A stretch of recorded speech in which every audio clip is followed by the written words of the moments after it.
kalau tadi kami mengatakan begini, memang kalau kita bicara tentang misalnya pembubaran sebuah ormas, harus jelas alasannya apa. Ormas tersebut dibubarkan. Mungkin karena ahli tidak melihat atau membaca persis SK tersebut, mereka sudah baca berkali-kali. Ya, ahli tidak menemukan alasan material bahwa organisasi tersebut kemudian harus dinyatakan sebagai organisasi terlarang. Di Republik ini yang mulia ada organisasi terlarang yang sampai saat ini masih dilarang, yaitu Ikatan Akademis Indonesia yang itu pada tentang Undang-Undang Nomor 6 Tahun 2018 tentang kekarantinaan kesehatan pasal 93 ayat 1 ya.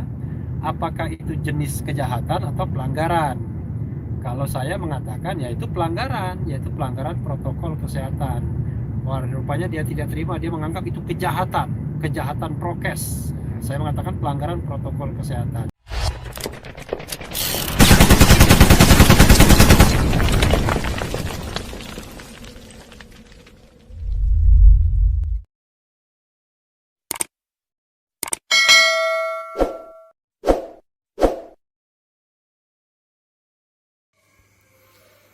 Assalamualaikum warahmatullahi wabarakatuh.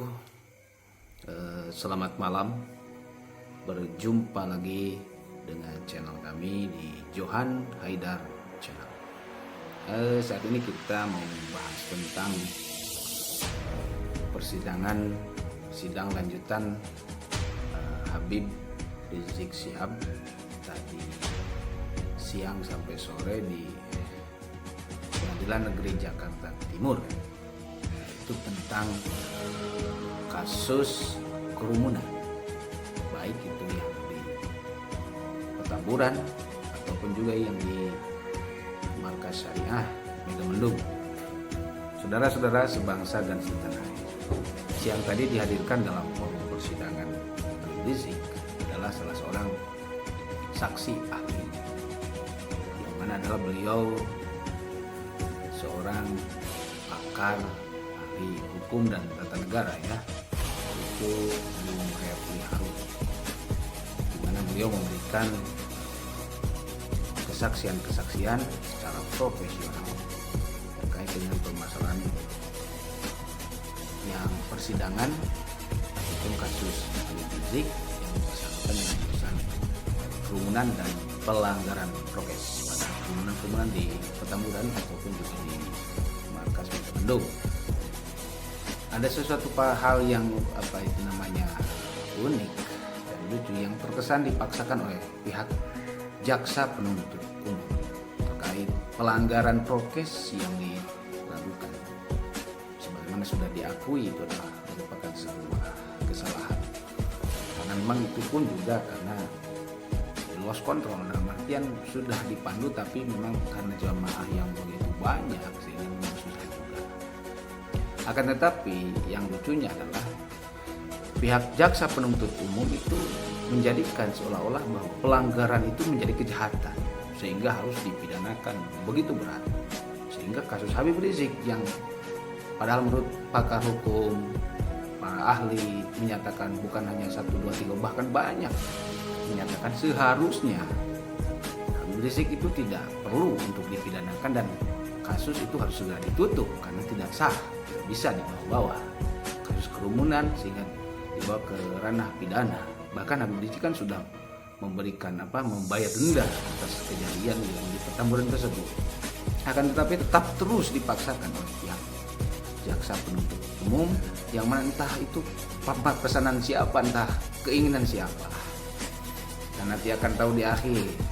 Dan apa yang disampaikan oleh Bung Refli pada tadi persidangan sangat fantastis, mantap, dan itu membuka pemikiran kita semua yang masih mau berpikir dengan akal sehat dan logika yang benar serta pakai pikiran yang baik, bukan dengan alasan nafsu, suhan, kebencian dan lain sebagainya. Kalau memang kita semua mengharapkan bahwa di Republik Indonesia tetap tegak hukum dengan pola yang adil, beradab, dan juga merata keadilan sosial bagi seluruh rakyat Indonesia. Jika, kata Bung Refli, kalau misalkan kasus kerumunan dipaksakan menjadi sebuah kejahatan, maka tentulah setiap pelanggaran prokes menjadi seluruhnya adalah hal-hal kejahatan dan semua harus diproses. Dan yang unik adalah banyak sekali pelanggaran-pelanggaran prokes yang justru dilakukan oleh pihak-pihak tertentu yang bertolak belakang dengan Habib Rizik dan juga FPI pada umumnya. Yang jadi sorotan sekarang, FPI kan dipaksa-paksa oleh pihak negara seolah-olah menjadi berlawanan dengan hukum, berlawanan negara, makar lah dan lain sebagainya yang sungguh sangat luar biasa, tudingan-tudingan dan fitnah-fitnahan demi supaya Front Pembela Islam itu dibubarkan, agar supaya pergerakan Habib Rizik Syihab beserta para ulama, kiai, juga para aktivis Islam dihabisi di Indonesia. Entah apa maksud yang terdalam sesungguhnya. Cuma untuk lebih jelas, mendetail tentang tadi terkait persidangan, apa yang disampaikan Bung Refli dalam rangka memberikan kesaksian sebagai ahli hukum, ahli pakar, saksi ahli, bisa kita dengarkan, kita simak dengan sebaik-baiknya. Oke, sekian dulu dari saya. Simak sampai. Assalamualaikum warahmatullahi wabarakatuh. Pertama, syarat rekomendasi dari Kementerian Agama. Kedua, syarat ini permintaan dari Kementerian Dalam Negeri yang kepada ormas yang bersangkutan tadi. Kedua, ada permintaan agar Pancasila dicantumkan secara eksplisit. Walaupun itu sebetulnya bukan syarat, tapi ada permintaan dari Kementerian Dalam Negeri kepada ormas tersebut. Kemudian yang ketiga, diminta dalam anggaran dasarnya harus ada pasal tentang penyelesaian sengketa. Tiga itu. Nah, kemudian ormas ini memenuhi permintaan dari Kemendagri. Mulailah menghubungi Kementerian Agama. Kemudian Kementerian Agama mengirim peneliti mendatangi ormas tersebut, mengumpulkan para pendiri maupun para pengurusnya, kemudian dilaksanakan dialog dari pasal ke pasal, dari ayat ke ayat, dari anggaran dasar yang dimiliki oleh organisasi tersebut. Singkat cerita, Kementerian Agama sampai pada kesimpulan bahwa ormas tersebut dengan anggaran dasar yang dimilikinya tidak bertentangan dengan Pancasila, yang dikeluarkanlah rekomendasi sesuai permintaan Kementerian Dalam Negeri. Kemudian syarat yang kedua, dalam rangka untuk memenuhi permintaan Kementerian Dalam Negeri, ormas ini sampai menggelar munaslup karena perubahan anggaran dasar harus lewat munas. Begitu munaslup digelar, maka keinginan Kementerian Dalam Negeri dipenuhi, Pancasila dicantumkan secara eksplisit di dalam anggaran dasar. Nah, kemudian tentang pasal penyelesaian sengketa pun juga dicantumkan sesuai permintaan Kemendagri. Begitu sudah selesai, semua syarat dipenuhi, dibawa ke Kemendagri, tiba-tiba ormas tersebut dibubarkan. Padahal syarat-syarat sudah dipenuhi. Nah, yang ingin saya tanyakan kepada saudara ahli, terus terang saya bingung melihat ada kejadian ormas seperti itu, saya bingung.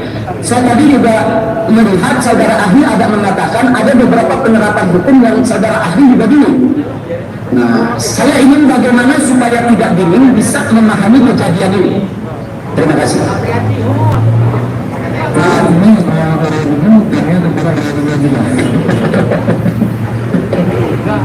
jadi terus terang saya termasuk orang yang ingin ini berbicara sebab kita harus ingat untuk positif yang berlaku. Bayangkan dalam berjalan ini positifnya saja tidak mengikuti pelanggan, apalagi keaduannya. Jadi kita harus katakan misalnya begini, perpu ormas itu nomor 2 2017 sampai dengan 2017 yang memberikan hak kepada katakanlah eksekutif untuk menangani keberadaan ormas. Dengan cara macam-macam, mencabut statusnya, kemudian mencabut status orang lingkungan, dan kemudian disertai dengan deklarasi bahwa organisasi itu berbeda. Hukum yang seperti itu saja ahli mengatakan harusnya tidak diterapkan. Tapi katakanlah karena sudah itu diterapkan.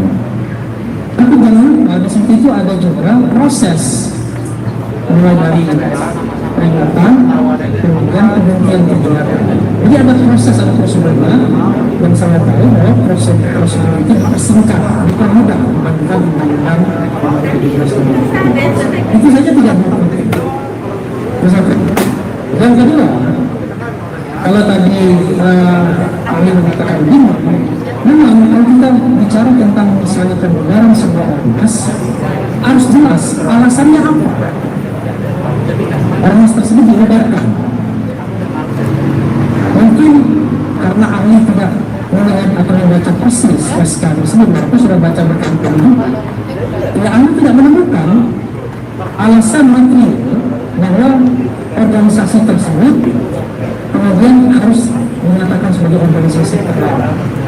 Di Republik ini yang mulia ada organisasi terlarang yang sampai saat ini masih dilarang, yaitu Partai Komunis Indonesia, dan itu pada tentang larangan menetap dan kata produk regulasi yang tertinggi. Kenapa? Karena disadari ini adalah soal pembatasan hak asasi manusia. Itu partai politik yang banyak menggunakan. Ketika dalam sejarah membuat pemerintahan sejak mereka berjuang dalam kerajaan itu. Memang alasan seperti itu yang masuk akal, karena memang ada alasan materialnya. Tapi yang ahli baca soal ini ada yang mengatakan dia mengorganisasinya karena SKT ini diperlukan, lalu itu saja menjadi organisasi yang terlarang. Saya kan dari masyarakat. Pertama, SKT tersebut tidak menentukan eksistensi sebagai organisasi. Jangankan pernah terdaftar, nggak pernah mendaftar pun tidak boleh. Coba cek organisasi-organisasi yang mendapatkan bantuan pemerintah hingga saat ini, ada juga yang nggak terdaftar setelahnya. Karena itu soal tertib administrasi kita. Yang kedua, saya pun merasa heran. Mengapa pemerintah menolak untuk pendaftaran? Padahal pendaftaran itu masih pemerintah di dalam Undang-Undang 17/2013 tentang keormasan agar mereka punya tertib administrasi. Maksudnya adalah biar mudah mereka melakukan kontrol, meminta pertanggungjawaban dan lain sebagainya kalau seandainya organisasi tersebut melakukan katakan tindakan-tindakan misalnya atau pemerintah yang melakukan. Jadi kalau ada organisasi sampai ke keputusan SKT setelah melakukan pemeriksaan syarat misalnya yang menemukan syarat tersebut harusnya syarat yang administratif sifatnya, jangan syarat yang substantif. Kan kalau syarat substantif tersebut tentu harus diuji secara ilmiah atau diuji dalam proses penanganan seperti ini. Karena itu kami mengatakan ya kami tidak tahu kenapa organisasi itu dibubarkan kalau memang tidak ada alasan yang memenuhi. Kecuali kalau ada vonis 9 untuk proses hukum, kesalahan yang sudah dijatuhkan, vonis yang dikatakan, itu kita harus mengambil sebagai sebuah vonis pengadilan. Tapi ini memang betul-betul tidak ada alasan kecuali tadi karena SKT ini berbentuk panjang. Di sidang Habib Rizik Syihab selama 2 jam lebih ya, ada 2 saksi yang diperiksa. Pertama saksi di bidang kesehatan masyarakat, hukum kesehatan masyarakat, dan saya di bidang hukum tata negara dan administrasi negara. Lumayan juga ya, semua memberikan atau menyampaikan pertanyaan, dimulai dari penasihat hukum ya, ada 4 atau 5 penasihat hukum yang mengajukan pertanyaan. Kemudian Habib Rizik menyampaikan pertanyaan juga. Berikutnya adalah jaksa, ada 3 atau 4 jaksa yang menyampaikan pertanyaan. dan terakhir ketua majelis hakim. Lumayan juga ya, lebih berat daripada ujian disertasi atau ujian doktoral. Tetapi tentunya ini bukan pengalaman pertama. Insya Allah atas doa dari Sobat RH sekalian, pemberian kesaksian berjalan lancar dan mudah-mudahan dapat memberikan hasil yang baik ya, tentu bagi pihak yang barangkali diperlakukan tidak adil. Saya ingin mengatakan saya tidak membela orang ya, tetapi yang berbela adalah kebenaran dan keadilan. Nah, yang menarik adalah bagian akhir tadi yang saya ingat, nanti Sobat era sekalian, saya sempat merekam pernyataan saya dan mudah-mudahan nanti saya edit. Tapi debat saya dengan jaksa penuntut umum, bukan debat sesungguhnya. Dia bicara tentang pasal 93. Apakah itu kategori pasal 93 Undang-Undang Nomor 6 Tahun 2018 tentang kekarantinaan kesehatan, pasal 93 ayat 1 ya. Apakah itu jenis kejahatan atau pelanggaran? Kalau saya mengatakan ya itu pelanggaran protokol kesehatan. Wah, rupanya dia tidak terima, dia menganggap itu kejahatan prokes. Saya mengatakan pelanggaran protokol kesehatan. Saya bilang kalau itu dianggap sebagai kejahatan prokes, protokol kesehatan, ya maka seluruh pelaku kejahatan itu ya harus dihukum semua. Karena kejahatan tersebut ya harusnya sesuatu yang diproses dari sisi hukum ya. Karena kejahatan itu ya pastilah gradasinya di atas pelanggaran. Maka seluruh pelanggaran prokes itu harus diproses karena itu merupakan sebuah kejahatan. Rupanya jaksa penuntut umum memberikan perspektif pantas saja ya, dia proses mati-matian karena dia menganggap ini adalah kejahatan, sementara orang seperti saya dan banyak pakar hukum mengatakan ini adalah pelanggaran. Dan pelanggaran itu pendekatan yang utamanya ya harusnya bukan pidana terlebih dahulu, karena pidana itu adalah ultimum remedium ya. Mestinya harus pendekatan terakhir ketika pendekatan